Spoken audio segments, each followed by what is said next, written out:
दोस्तों, अपने भारत में कूड़ा करकट, गंदगी और हाइजीन की प्रॉब्लम बहुत बड़ी है। इसकी वजह से विदेशों में भारत की छवि बहुत ही ज़्यादा ख़राब है। वहाँ पर भारतीय नागरिकों को गंदगी फैलाने वाला बोलकर अपमानित भी किया जाता है।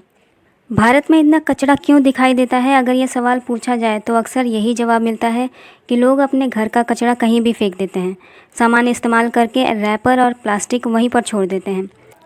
वहीं सरकार की भी कुछ गलती बताई जाती है कि सरकार मैनेजमेंट अच्छे से नहीं करती। यानी कि भारत में गार्बेज प्रॉब्लम के लिए 50% जनता और 50% सरकार जिम्मेदार है, ऐसा बताया जाता है।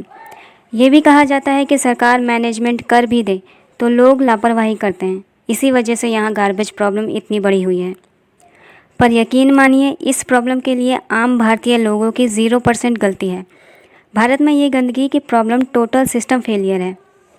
भारत की इस इमेज के लिए 100% सिर्फ वो लोग जिम्मेदार हैं जिन्हें हम वोट देते हैं, ताकि वो हमारे एरिया में डस्टबिन लगवाएं, सफाई कर्मचारियों को नियुक्त करें और डस्टबिन को रोज़ खाली करवाएं, ताकि कचरा ओवरफ्लो होकर सड़क पर न गिरने लगे। यानी कि हमारे सरपंच, मेयर और म्यूनसिपल कमिश्नर, इन सब पर जिम्मेदारी होती है कि वो इस बात का ध्यान रखें कि उनके एरिया में साफ़ सफाई हो रही है या नहीं। सिर्फ साफ़ सफाई ही नहीं, इनकी ये भी जिम्मेदारी होती है कि ये अपने एरिया में लोगों के लिए बिजली, पानी, सड़क, एजुकेशन और स्वास्थ्य सुविधाओं का इंतज़ाम करवाएं। भारतीय कानून के हिसाब से हर एरिया में ज़रूरी संख्या में डस्टबिन लगवाना कंपलसरी है। सिर्फ डस्टबिन लगवाना ही नहीं, उसे रोज़ाना खाली करवाना और डस्टबिन को धोना भी कंपलसरी है, ताकि डस्टबिन खुद ही एक कचरा न बन जाए। गाइडलाइंस के मुताबिक रिहायशी इलाकों में हर 250 से 500 मीटर की दूरी पर डस्टबिन होना चाहिए। भीड़ भाड़ वाले इलाकों में जैसे कि बस स्टैंड, रेलवे स्टेशन और मार्केट, यहाँ पर 50 से 100 मीटर की दूरी पर डस्टबिन होने चाहिए, क्योंकि इन जगहों पर कचरा ज़्यादा निकलता है। हाईवेज़ और रोड्स पर हर 1 से 2 किलोमीटर की दूरी पर डस्टबिन होने चाहिए, ताकि वाहन चालक अपना कचरा उनमें फेंक सकें।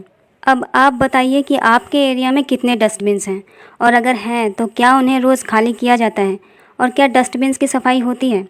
जिन एरियाज़ में डस्टबिन नहीं हैं या डस्टबिन्स ओवरफ्लो हो रहे हैं, वहाँ एक आम नागरिक अपना कचरा कहाँ फेंकेगा? उसके पास कचरे को खुले में फेंकने के अलावा और कोई ऑप्शन ही नहीं बचता। और अगर वो कचरा खुले में फेंक दे तो वो सरकार और विदेशियों की नज़र में बुरा बन जाता है, जबकि उसकी कोई गलती नहीं होती। रही बात डस्टबिन्स होने के बाद भी कचरा खुले में फेंक देने की, तो ये लोगों में एक बुरी आदत बन चुकी है और ये पीढ़ियों से चली आ रही है।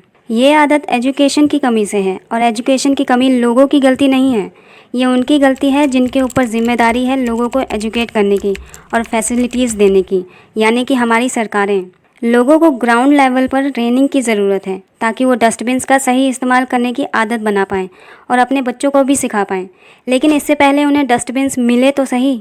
हाइजीन को लेके भारत में जिस तरह के हालात हैं, खास करके गांव में, इसको लेके स्कूलों में एक अलग से प्रैक्टिकल सब्जेक्ट होना चाहिए। साल में एक बार स्वच्छता दिवस मनाने से कुछ नहीं होने वाला। दुनिया में कोई भी इंसान ऐसा नहीं होगा जिसे गंदगी पसंद हो या कचरा पसंद हो। इंडिया के लोग कोई लो सिविक सेंस के साथ पैदा नहीं होते। लो सिविक सेंस वो समाज से सीखते हैं, और समाज भी किसी को सिविक सेंस तब सिखाएगा जब उसे खुद कोई सेंस हो।